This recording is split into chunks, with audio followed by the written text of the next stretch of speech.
تو پتہ چلا رحم کرنے والے کے لیے ضروری ہے جس پر رحم کرے اس کے زمانے میں ہو، اس کے ساتھ ہو۔ تو نبی پاک صلی اللہ علیہ وسلم حضرت آدم علیہ السلام کے لیے رحمت ہے کہ نہیں ہے؟ اور نبی پاک صلی اللہ علیہ وسلم حضرت آدم علیہ السلام، حضرت نوح علیہ السلام، حضرت ابراہیم علیہ السلام، تمام نبیوں کے لیے رحمت ہے کہ نہیں ہے؟ تو اگر حضور علیہ السلام عام الفیل میں پیدا ہوئے، باقی تمام انبیاء کرام کے بعد اس دنیا میں تشریف لائے، تو ظاہری طور پر تو حضرت آدم علیہ السلام کے زمانے میں نہیں ہے، حضرت ابراہیم علیہ السلام کے زمانے میں نہیں ہے، کسی نبی کے زمانے میں ظاہری طور پر نہیں ہے، تو پھر ان کے لیے رحمت کیسے ہوئے؟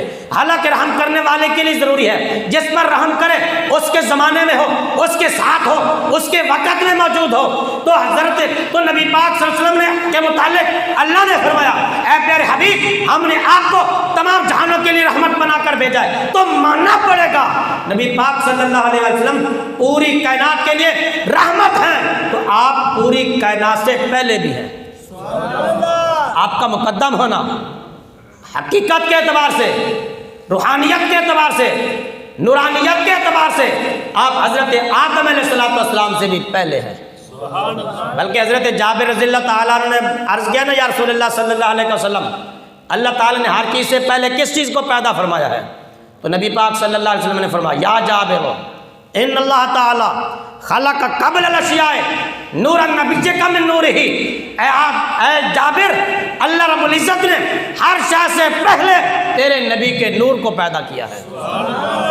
اور صحابہ کرام نے، صحیح ترمذی شریف میں حدیث پاک موجود ہے، صحابہ کرام نے عرض کیا، یا رسول اللہ صلی اللہ علیہ وسلم متى وجبت لک النبوہ، کہ آپ نبی کب سے ہیں؟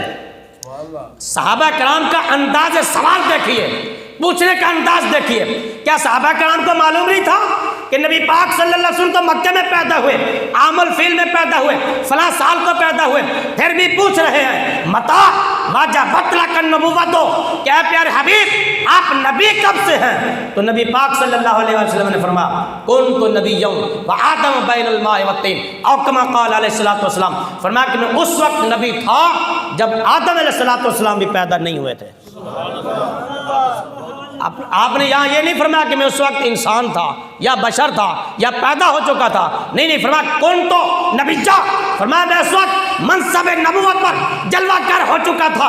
بلکہ جتنے بھی انبیاء کرام اس دنیا میں تشریف لائے، نبی پاک صلی اللہ علیہ وسلم سے رسالت اور نبوت کا فیض لے کر آئے۔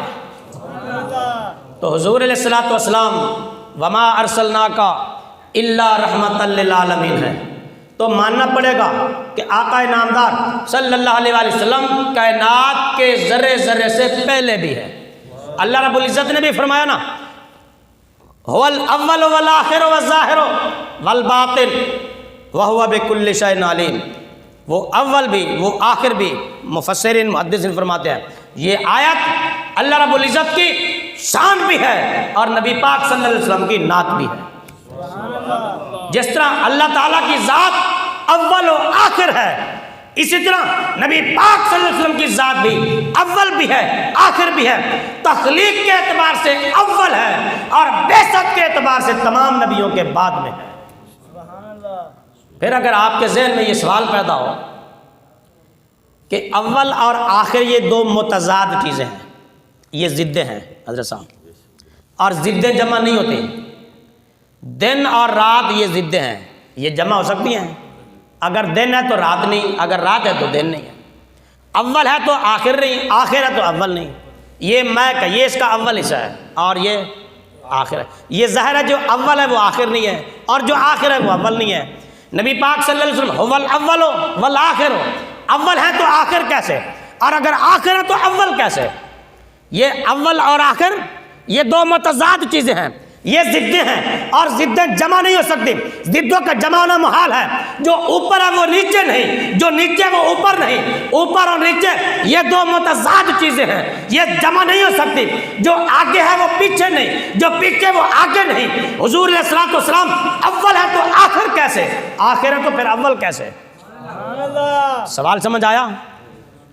اول اور آخر یہ دو متضاد چیزیں ہیں، متضاد، ضد جمع نہیں ہوتے۔ تو حضور علیہ الصلوۃ والسلام اول کیسے ہیں، آخر کیسے ہیں؟ آپ اس کو پہلے ایک مثال کے ذریعے سمجھیں۔ جیومیٹری تو آپ نے استعمال کی ہوگی نا کسی زمانے میں، سکول میں پڑھتے ہوتے جیومیٹری ہوتی تھی، پرکار سے ایک گول دائرہ بنایا جاتا ہے، پرکار سے بناتے ہیں نا گول دائرہ، تو جہاں سے گول دائرہ شروع ہوتا ہے، پرکار شروع ہوتی ہے، رکھتے ہیں جہاں پینسل کی نوک، تو وہاں ایک نقطہ ہوتا ہے، اس نقطے سے وہ دائرہ شروع ہوتا ہے، اور پرکار کو گھماتے جاؤ گھماتے جاؤ گھماتے جاؤ تو وہ دائرہ مکمل کہاں ہوگا؟ اسی نقطے پر جہاں سے شروع ہوا تھا۔ وہ نقطہ اس دائرے کی ابتدا بھی ہے، وہی نقطہ دائرے کی انتہا بھی ہے۔ نقطہ شروع بھی وہیں سے ہوا، مکمل بھی وہیں ہوا۔ وہ نقطہ اس دائرے کا آغاز بھی ہے، وہی نقطہ اس دائرے کی انتہا بھی ہے، اور وہ نقطہ اس دائرے کی تکمیل بھی ہے۔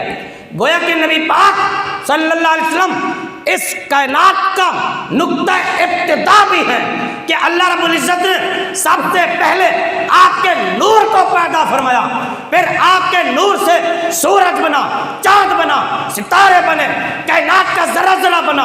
حضور علیہ الصلوۃ والسلام کی ذات اس کائنات کا نقطہ آغاز ہے، اور جب میدان حشر ہوگا تمام انبیاء کرام، تمام امتیں، تمام لوگ پھرتے پھراتے آخرکار حضور علیہ الصلوۃ والسلام کی بارگاہ میں حاضر ہوں گے۔ حضور علیہ الصلوۃ والسلام باب شفاعت کھولیں گے، شفاعت کا دروازہ کھلے گا، اور آپ صلی اللہ علیہ وآلہ وسلم اللہ کی بارگاہ میں دعا مانگیں گے، شفاعت کریں گے، اور اس دنیا کا نظام ختم ہو جائے گا، جنتی جنت کو جائیں گے، دوزخی دوزخ کو جائیں گے۔ گویا کہ اس دنیا کی ابتدا بھی حضور علیہ الصلوۃ والسلام کی ذات سے ہوئی، اور اس دنیا کی انتہا بھی حضور علیہ الصلوۃ والسلام کے قدموں پر ہوگی۔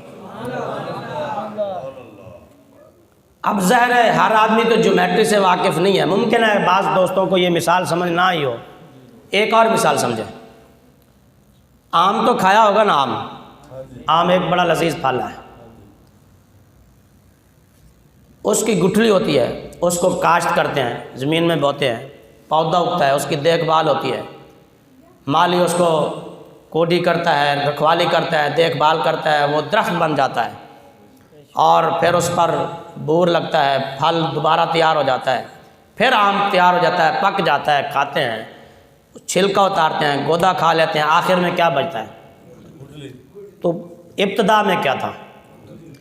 وہ گٹھلی اس درخت کے لیے ابتدا بھی ہے، اور وہی گٹھلی اس درخت کی انتہا بھی ہے۔